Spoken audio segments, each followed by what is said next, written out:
both players taking mulligan. I am sure that we are going to be somehow finding a way to get Joe in this. Yeah, I would hope so. You know, Legacy aficionado loves his blue-white miracles deck. I'm pretty sure he'd be conceding the finals if we weren't going to let him play in the Legacy tournament otherwise. Yeah, so. he's just, I want to get in there. The guy loves Legacy, coming off of, I mean, he has multiple top 8s in the Star City Games circuit. He also has a win with blue-white miracles in one of our Star City Games Open Series, and last weekend at Grand Prix Denver, a tournament both you and I did attend. He lost playing for top 8 that weekend as well. So, really becoming an accomplished player. He's really been traveling around a lot more recently. You know, we saw him in Seattle for an Open Series. He's from Los Angeles. Saw him in Portland both times and just saying, "What are you doing here?" He's like, "I'm visiting family, and I thought a game as well." And you know, it gives me an excuse to travel and get stuff like that. So he's really making his mark on Magic kind of through this series, and has been traveling up in addition to that now. Yep. Jason Reed not looking thrilled with his hand. He's going to go back to 5. Going to 5. So not a good start here for Jason. I mean, he's already, in some trouble.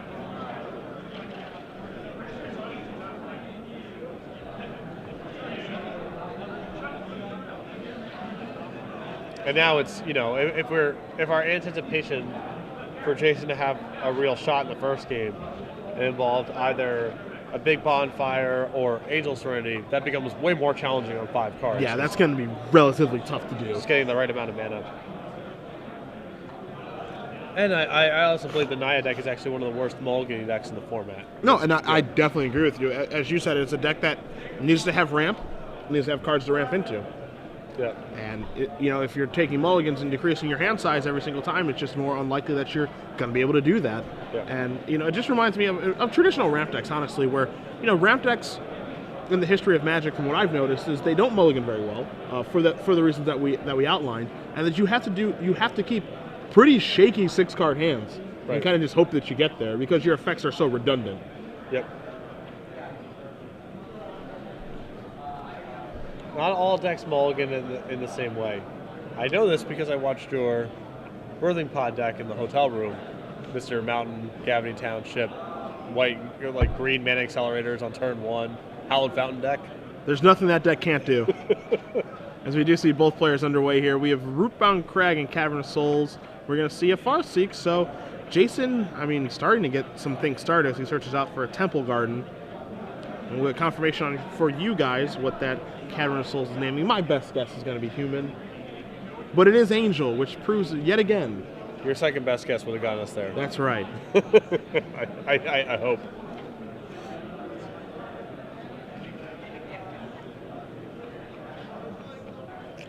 Now Joe can untap, take a draw. Maybe we'll see a mulch, but he does have Faithless Looting in his hand. Perhaps a Grizzly Salvage. That Overrun Coon. Going to come to play untapped here. Going to knock himself down to 18. And he is going to play just a Nightshade Peddler. So maybe that combo becoming online starting next turn. Well, he's not threatening. He can't cast Static Caster next turn because he has neither red nor blue mana. So Jason in the clear at least for a little while. As we do see another Farseek here from Jason. So he is able to hit his land drops unless mulligan to 5, searching out another Temple Garden. But doesn't have any action to follow it up. I know there is a Restoration Angel, at the very least, hiding in his hand.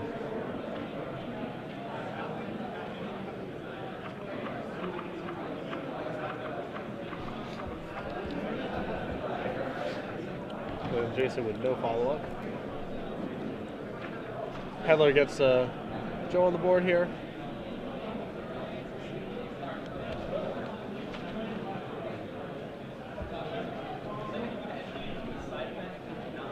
Finds a Steam Vent. I don't think Joe has a 4th land. No, he's missed his land drop that turn, so. I'm assuming this is a bonfire. Oh, there it is. 3 coming on upstairs. Take care of that Nightshade Peddler. Once you've paused that long, it doesn't even matter if the play's right anymore. It's just, I gotta cast it now. Yeah, it's about that time. So you do see Joe take a draw step, and looks like he draws a mulch. Pretty good when you're stalled on lands, and your opponent's not up to very much. And mulch it is going to be. So he's going to reveal a Angel of Glory's Rise, an Unburial Rites, a Faithless Looting, And Nightshade Peddler. I mean, obviously Joe would have been thrilled to hit some lands there, but a lot of graveyard value and draw steps that he would not have wanted. Yeah. So. And now you are going to see a Faithless Looting here from Joe. Going to get him 2 deeper. Cavern of Souls, one of the cards he found. Huntmaster being the other one. So he's going to be able to start really building up that graveyard here for the Unburial Rites and Angel of Glory's Rise.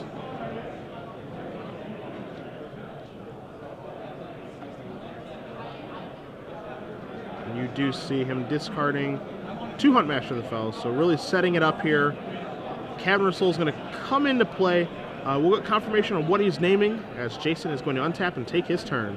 Yeah, and this is like pretty much an ideal setup for Joe, just being under no pressure. Yep. So he can just make his graveyard as juicy as he wants.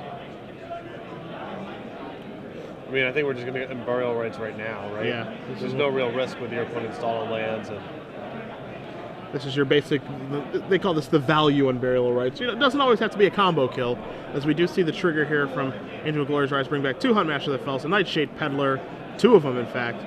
And we'll have 2 triggers there from the Huntmaster of the Fells, bringing in 2 Wolves. And, you know, that's already going to be a good board state here for Joe. Yep. We may see some soul bounding with the Peddlers. Not quite sure if he wants to, you know, bond up or not. It looks like we are going to see a little bit of bonding. Yeah.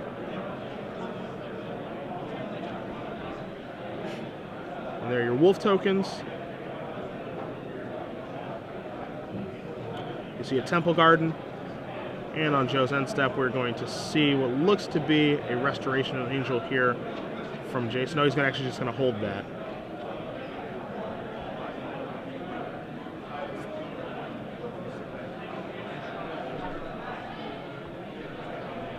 And Jason just, you know, can't really cast spells in his hand, nor are the spells in his hand terribly effective. Yeah. I mean, we anticipated this game 1 being just very challenging and super lopsided, and a mulligan to 5 certainly doesn't help. Yeah.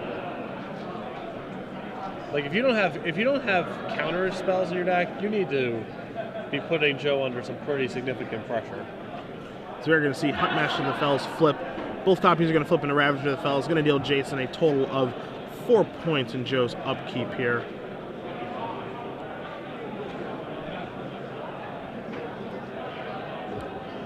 You see Joe take a draw step. Draws a second Cavern of Souls. And all aboard. Yep. Even if Jason has Restoration Angel here, there's not like a great block. Just takes 1,000,000 damage, even if he jumps in front of a wolf or something. Yeah.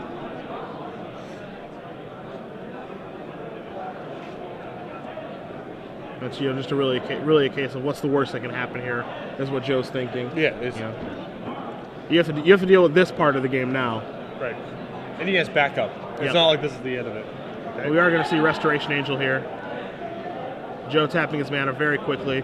You are going to see the Peddler. Come on, Joe. You won't even let him that one? Nope. You won't even let him have that? You won't let him even jump block? Come on, Joe. The friendly game.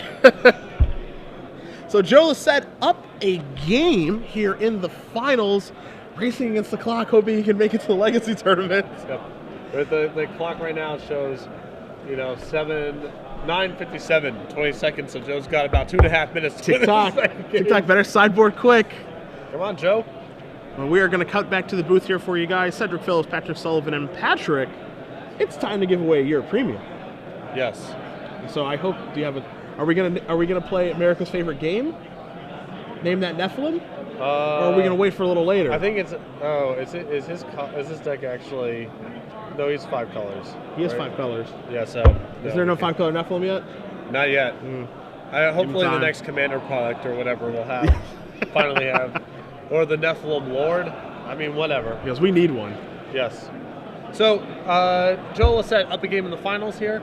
He is playing a human reanimator deck. What is the one non-human creature in the deck? The big Unburial Rites target, the ace in the deck that sort of gives the deck both a combo and a sort of super grindy control element to it. So for a year of SCGSD Games Premium, hashtag SCG Premium, or Yes, SCG Live. Hashtag SCG Live. Sorry, hashtag SCG Live, and one winner No, will be drawn. hashtag SCG Premium. No, you were right. Oh, I was right. Yeah, you were right. It's early. Hashtag SCG Premium. It's early. It's not that early. Hashtag SCG Premium.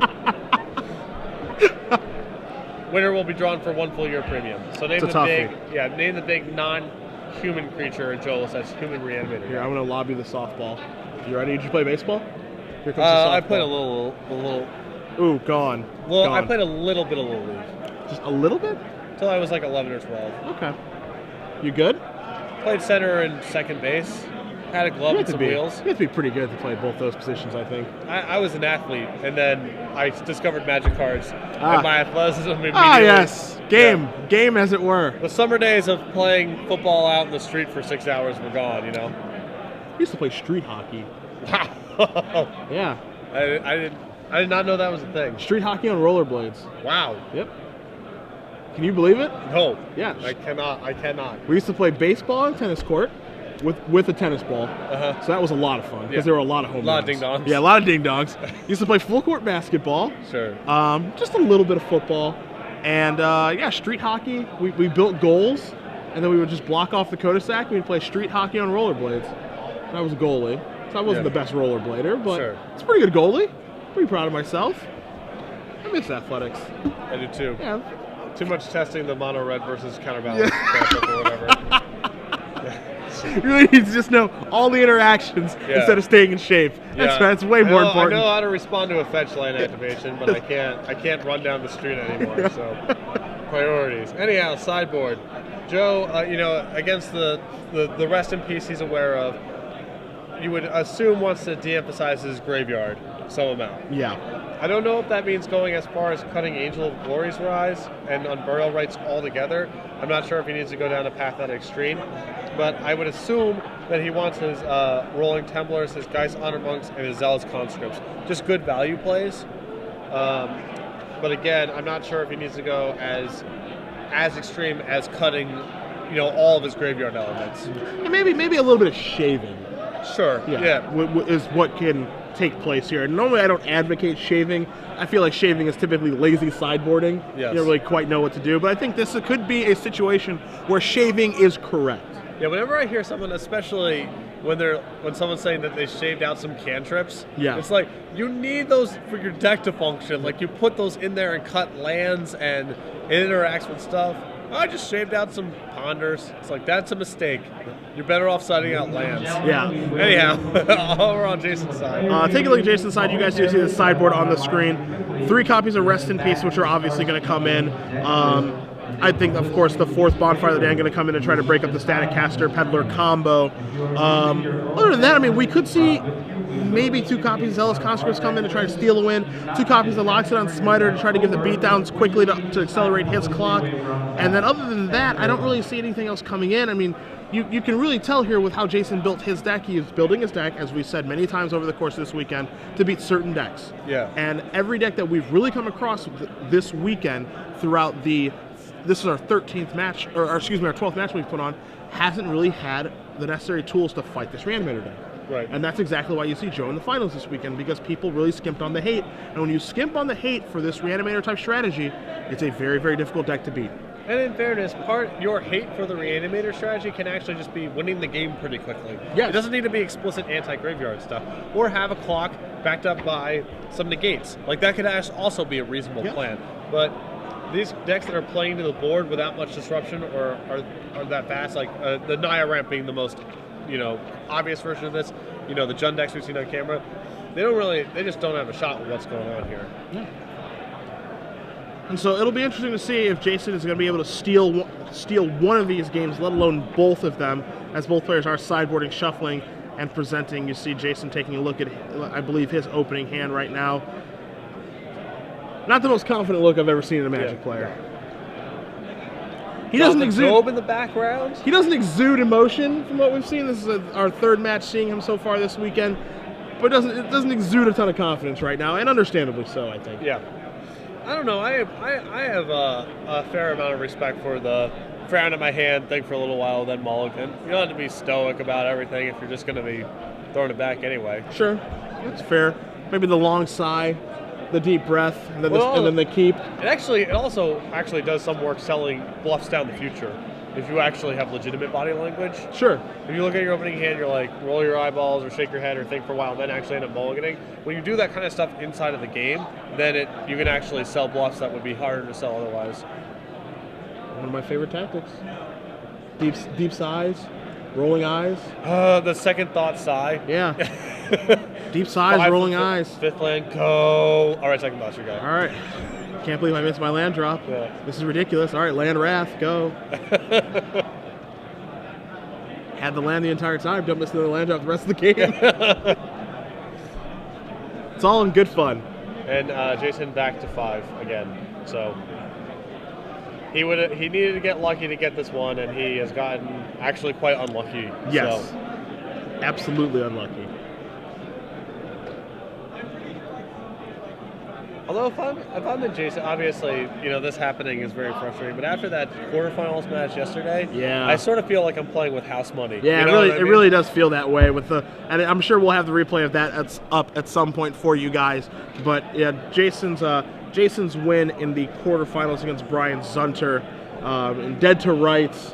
One draw step left in game 2 after being down a game, and what we perceive to be a pretty favorable matchup for him, actually. Yeah. And then drew a Garruk Primal Hunter, activated that to draw 3 cards, drew a Thragtusk off of that, chained Thragtusk to stay alive while Brian Zunter drew multiple lands in a relevant Pillar of Flame, and then just took down game 3.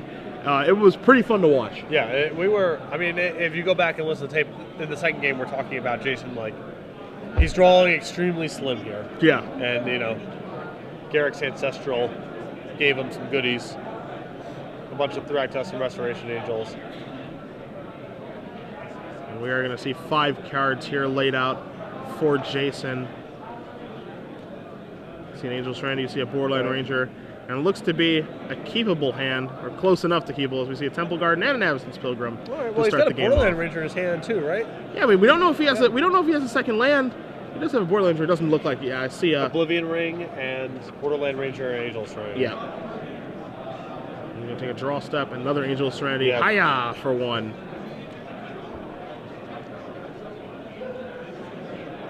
Joe gonna untap. He's gonna take a draw step. We'll see if Joe's gonna start getting the old engine online here. Clifftop Retreat, and we are going to see a Farseek. So he's gonna fix that mana right on up. Be interesting to see what he does search for with this Farseek, if it's going to be a Steam Fence or if it's going to be maybe an Overgrown Tomb, depending on if he has Grizzly Salvage or is a Static Caster. This is another place where it's going to be a big deal when the new set comes out. So right there, you know what dual land he would ideally like to get? Watergrave. Yeah. So a nice little addition to this deck once the new set comes out. But you see, he does search for the Steam Fence, which is basically threatening and is a Static Caster. As Jason does draw a card, he does draw a Rootbound Crag. Okay. So we get the Borderland Ranger here. Get a land out of his deck to ensure he can get himself up to at least 3 mana, 4 if Joe does not have that as a Static Caster. So it is a mulligan of 5, but it looks like we might have a little bit of fight in him. Yeah.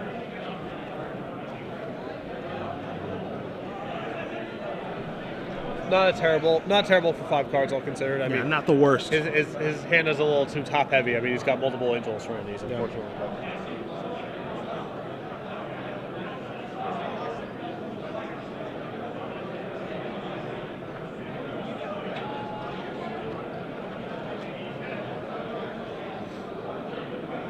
You see Jason shuffling up here. We'll present to Joe in just a moment. Action will continue.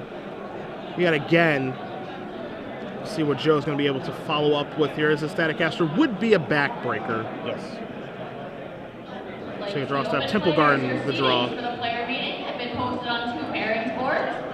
1 up here in stage right, and 1 stage left. We are going to see Cavern of Souls into a Gold Knight Commander. Bang. Which we will bring up on the screen for you guys, because I don't think we expected to see that to be Joe's turn 4 play. Yeah. It is, that's not good. Although it does imply pretty strongly that Joe kept his reanimation strategy intact, right? Yeah, that's what it does feel like to me. But it also leads me to believe that he has a relatively weak hand. Or at least a super. We're going to see Oblivion Ring take out the commander. Okay. This was a depressing couple of turns. Hey, whatever it takes when you're on Mold 5. Yeah. Whatever it takes. Can't be too proud. As you do see the Golden Knight Commander, part of the hyper combo finish with Angel of Serenity here, along with all those humans coming back into play. Excuse me, Angel of Glory's Rise. But we are going to see a Huntmaster of the Fells here from Joe. And that's the 4-drop that I was expecting to see last turn. Yep. He might have been trying to set up a beatdown for 4 right there. That's true. Yeah. That's true. So we do see a Restoration Angel here drawn for Jason. Another pretty fine draw. Looks like he's going to cast this right away. Make sure that Huntmaster of the Fells does not flip. Search out a land. It's not bad. Not terrible. Getting closer to Angel of Serenity, which he does have 2 copies of in his hand. Yep. So it's not great, but it's not hopeless. No, it is not. And I mean, so far Joe's sort of played this game at a tenor that suggests his hand's not very good. So Yeah. could be live. The dynamic of the game is certainly going to change. It's not going to be a repeat of Game 1 just because Joe knows that Jason has 3 copies of Rest in Peace in the sideboard. But I did expect to see a little bit more action in the opening turns from him than this. Yeah. Although in theory he has curved out so far, right? He's gone Farseek into 4-drop into 4-drop plus Ravnica Duel, His hand still could have Faithless Losings and Grizzly Salvages and all that kind of stuff, and he just hasn't really had a spot to play him yet. Sure. You did see Joe's hand. I got a quick cut of it. 2 copies of Angel of Glory's Rise in there to go along with another land. He does take another draw step, draws another land here, it looks like. Another Temple Garden. And his hand right now looks like, to me, 2 copies of Angel of Glory's Rise and 3 lands. You do see Temple Garden come into play here. Oh, that's okay. I'm sure Joe is happy to just gun down this Avicen's Pilgrim with his Huntmaster. And a little flipperoo. Avicen's Pilgrim is what he's going to gun down. Again, just trying to keep Jason off of Angel of Serenity mana as much as possible. And Jason does take a draw step, and he actually does draw an additional Avicen's Pilgrim. And we do know that he has a Temple Guard in his hand, so oddly enough, on a mulligan to 5, he is 1 land away from casting an Angel of Serenity. Yes.